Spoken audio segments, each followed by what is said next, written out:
In 2018, David Trons was fascinated with substantial repairs to the Orlando, Florida home he shared with his wife, Shanti Cooper Trons, and Shanti's son, Jackson.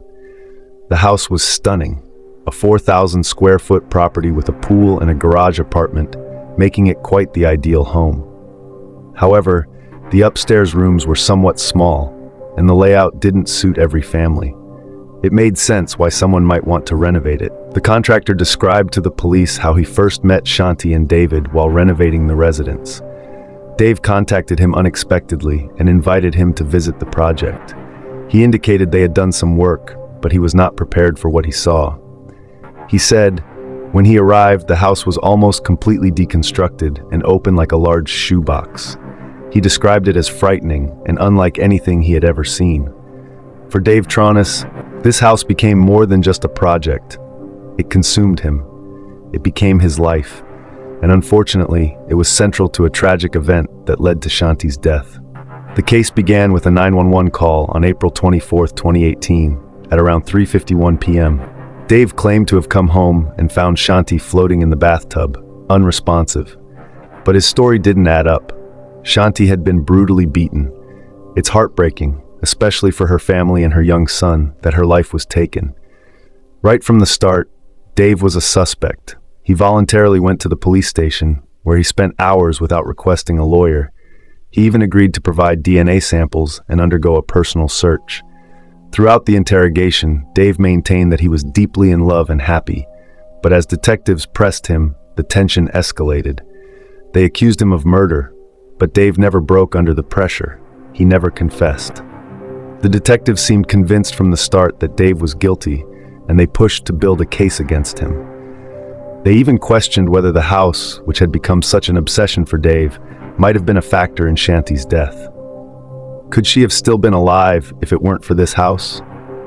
It's possible. Delaney Park, the neighborhood where the house stood, was a historic, family-friendly area. Tara Stevens, a realtor familiar with the community, described it as a great place to raise a family, with plenty of outdoor activities and good schools.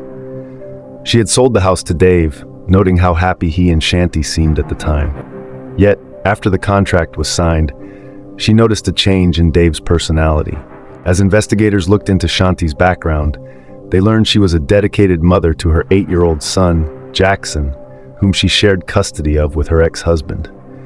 Shanti had met Dave online, and they quickly hit it off, exchanging emails that revealed how smitten she was with him. Dave, fresh out of a long marriage, soon moved to Orlando and fell in love with the house in Delaney Park. He paid for it in cash and placed it in a trust for himself and his mother. But as time passed, it became clear that this house, which was supposed to be a dream home, was instead the setting for a terrible tragedy. I saw a completely different side of Dave, like a stubborn child who wouldn't stop until he got his way. When the deal was finally done, I was relieved. I just didn't have a good feeling about him. Cindy and Dan, who were Shanti's relatives by marriage, initially didn't like Dave either. But over time, Cindy's feelings changed. I loved her, so I grew to love him, Cindy said. They adored Dave after getting to know him. On their first lunch together, Dave charmed them by walking in and saying, "How lucky am I to have lunch with two of the most beautiful women I know." In 2015, Dave and Shanti moved into their new home and began renovations, with Shanti footing the bill. As for what Dave did all day, he claimed he worked on the house, handled the renovations, and maintained the property, including cleaning the pool. Contractors came and went, but by 2018, the house was still unlivable. Shanti was relegated to working and sleeping in the small apartment above the garage, while Dave often slept downstairs with the dogs. Desperate to fix the house, Dave reached out to Keith Ory, a local renovator and TV personality from Zombie House Flipping, a show where homes in terrible condition are restored. When Keith inspected the house, he found it in such bad shape that it was astonishing. The only thing holding up the structure was 2 inches of stucco. The house was essentially a 2-story shell, and although tempted to walk away, Keith decided to take on the challenge. Keith began shoring up the interior, and plans were made to feature the house on an upcoming season of Zombie House Flipping. Filming was set to start in May 2018, but there was tension between Dave and Shanti. In their last meeting with Keith, Shanti quickly left, appearing upset with Dave. According to Ryan Vesio, the prosecutor, Shanti had been trying for years to get her name on the trust that owned the house, but Dave never followed through. This unresolved tension came to a head just days before Shanti's murder. She had spent a lot of money, about $250,000, on a house that wasn't even in her name, and she was living in an unstable, unfinished home. After Shanti's death, Dave went to the Orlando police headquarters without a lawyer and stayed there for 14 hours. He cooperated fully, giving law enforcement access to whatever they needed. His attorney, Richard Seski, emphasized that Dave had nothing to hide, and that's why he sat down with detectives for so long. At first, detectives Teresa Sprague and Barb Sharp seemed sympathetic, letting Dave talk without interrupting much. Dave stuck to his story. He had taken the dogs to the park in the afternoon and returned to find Shanti floating in the tub, still in her pajamas. He claimed he tried to perform CPR, but couldn't save her. However, as the interrogation progressed, the detectives began to pick apart his story, questioning the injuries on Shanti's face, including a bloody cheek and bruised eye. Dave's explanation that she had slipped in the tub didn't match the severity of her injuries. The detectives also noted blood on Shanti's bed and suspected that she had been killed there. Dave, however, insisted the blood was from her menstrual cycle. But the amount and location of the blood raised doubts, leading the detectives to dig deeper into the possibility that this was no accident. Detectives suspected, and Shanti's autopsy later confirmed, that she had been strangled. However, Dave Tronas's attorney, Richard Selesky, maintained that Dave couldn't explain Shanti's injuries, not because he was lying, but because he genuinely didn't know what had happened. He took his best guess based on what he found, Selesky said. He doesn't know what happened, and that's the point. The detectives, determined to break through, pressed Dave for hours, taking turns to ask increasingly tough questions. "Did you two argue?" they asked. "No, absolutely not," Dave replied. "Did you fight?" Again, he insisted. "Absolutely not." The most pointed question came next. "Did you harm Shanti in any way?" Dave's answer was firm. "Absolutely not." Detectives Teresa Sprague and Barb Sharp also focused on Dave's timeline. He claimed he had called 911 about 5 minutes after discovering Shanti. But the detectives were skeptical. "You've got to help us understand," they urged. They pointed out that the evidence didn't align with his story. There were no signs of water splashing in the bathroom, the tub was completely dry, and Shanti's body was damp, not wet. "You've got to help us. Can you do that?" the detectives asked again. Dave insisted. "I'm telling you everything." From their observations, detectives began to draw their own conclusions. They zeroed in on possible motives. Did she catch you with another woman? Did she have a boyfriend? Was it about the house? They asked. But Dave denied all of it. Still, the state of the house, left unfinished after years of renovations, made the detectives wonder if that stress had something to do with Shanti's death. "I'm sick to death about what happened," Dave said. "But nothing happened today because of any animosity between us." Dave also rejected the idea that Shanti had been upset over not having her name on the house's trust. "We talked about it and debated it, but we finally just said it doesn't really matter. Let's move forward." The detectives were relentless. Both Sprague and Sharp were skilled interrogators, alternating between manipulation and empathy. At one point, Sharp even placed her hand on Dave's knee, speaking in a softer tone. "We'll be okay. We can't help you until you help us." But moments later, Sprague would switch to a more aggressive approach, questioning Dave's role in the household. "She treats you like the landscaper, like the pool boy, probably because she's bringing in the money." As the hours passed, the detectives tried every tactic they could to get Dave to confess. "What do you want your mom to think about you?" they asked. "Are you religious? Want to pray?" It was clear the interrogation had turned into psychological warfare. Dave started the interview by saying how happy he had been with Shanti, but after nearly 8 hours, the detectives weren't convinced. "You claim to love that woman? I would be under the table in a ball if I was in love with that woman and she was dead. I would be inconsolable." They criticized Dave's lack of emotion. "You fake cried for about 6 or 8 hours today. Not one tear came out of your eyes," they told him. not one. But Selesky defended his client, pointing out that everyone reacts to stress and grief differently. It's dangerous to draw conclusions based on someone's demeanor, he warned.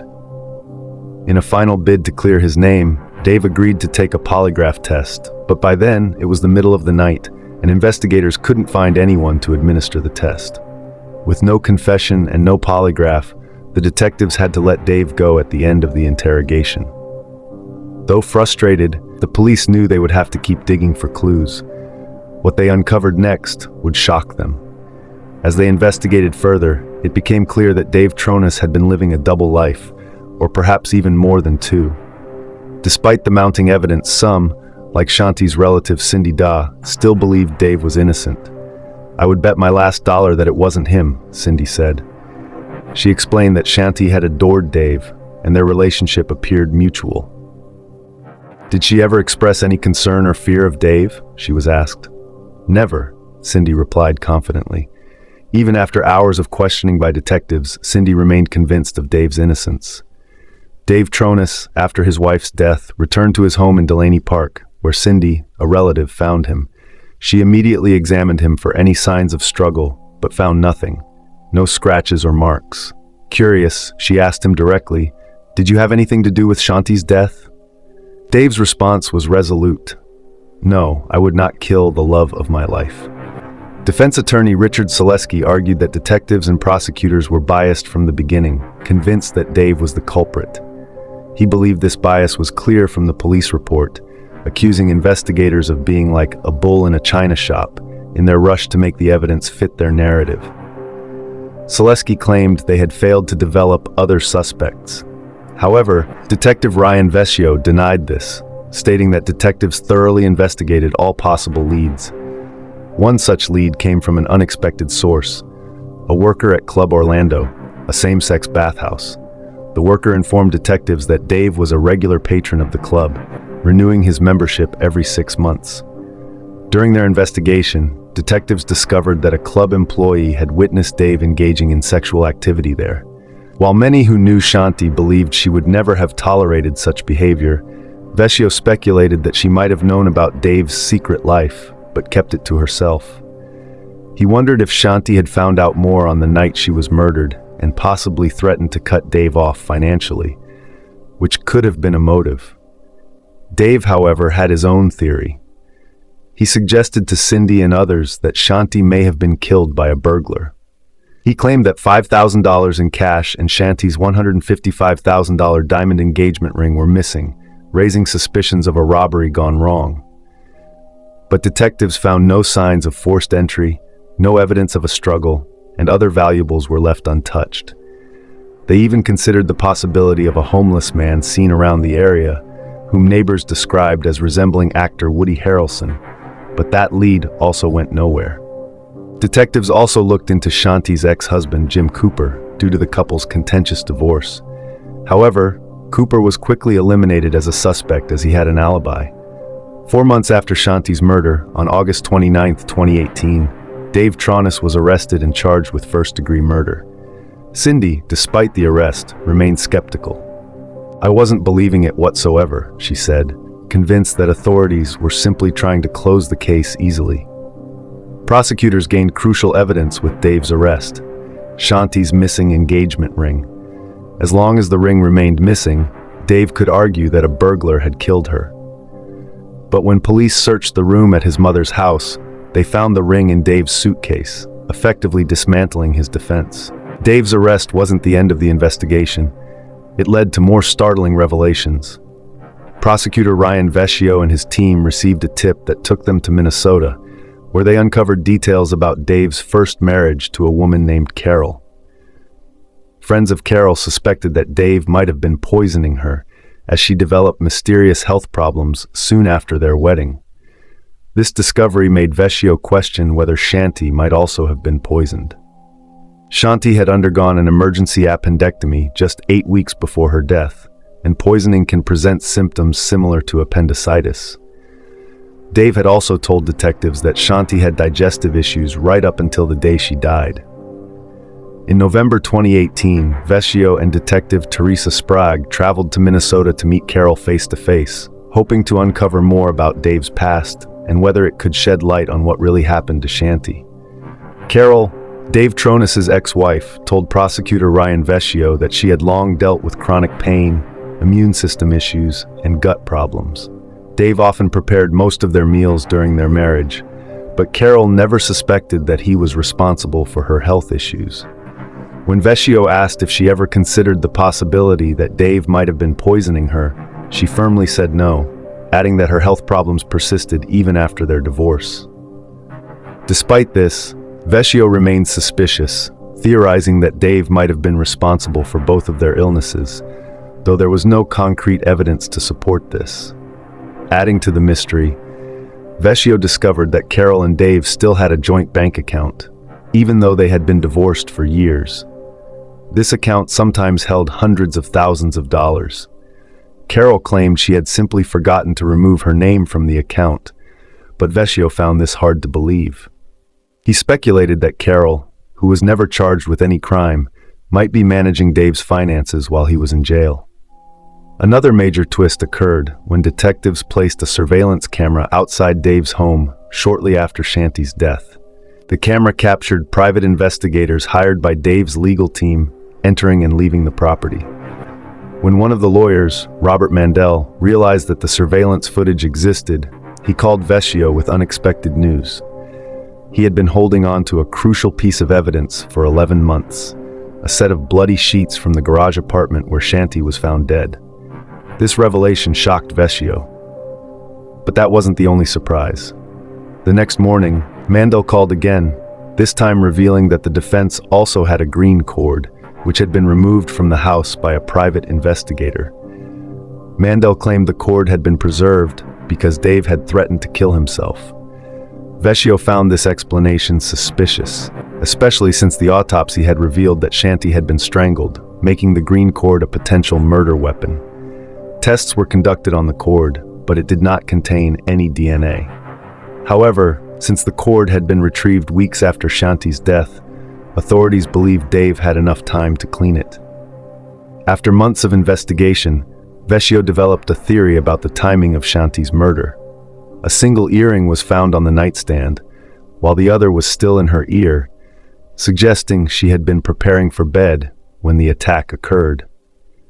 Blood on the sheets and bed frame further supported the idea that Shanti was attacked in her bedroom, likely between midnight and 2:30 a.m. However, Dave didn't call 911 until the following afternoon, claiming he had just found Shanti's body in the bathtub. Defense attorney Richard Selesky argued that investigators were unfairly jumping to conclusions, insisting that a few hours unaccounted for didn't justify shifting the timeline. As Dave sat behind bars, the prosecution continued to build their case, seeking out anyone with information that could help explain what really happened to Shanti. In an unexpected twist, a former jailmate of Dave Tronis, Edward Giese, came forward with startling information. Giese, who had shared a cell with Tronis in Orlando's 3 Whiskey housing unit, claimed that he and Dave bonded over a shared interest in obscure hallucinogens, including sapo, a poison derived from a South American frog. Giese recalled that Dave suggested one could quietly kill someone by slipping sapo into salsa. While this seemed outlandish, it resonated with investigators, since they suspected that Dave may have poisoned both of his wives. Giese provided even more damning information, claiming that Dave had admitted to having a fight with Shanti before she died. According to Giese, Shanti had discovered messages on an app on Dave's phone, which suggested that he was having affairs with men. Shanti allegedly threatened to expose him.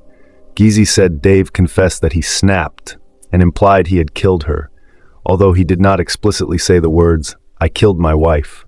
Investigators tried to corroborate Giese's story about the app, but found no evidence of any app purchases or related data on Dave's phone. During questioning, Giese confirmed he had heard Dave admit to killing Shanti, but this conflicted with his earlier statement, where he had only mentioned that Dave snapped. Both the prosecution and the defense agreed that Giese's credibility was questionable.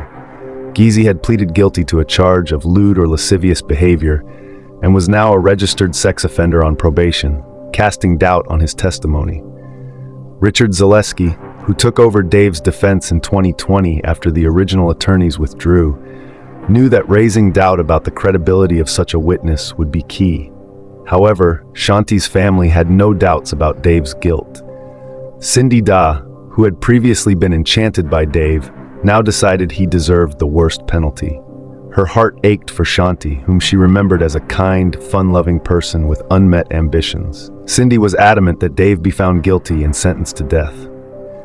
She wanted him to recall every lie he told, and she wanted justice for Shanti.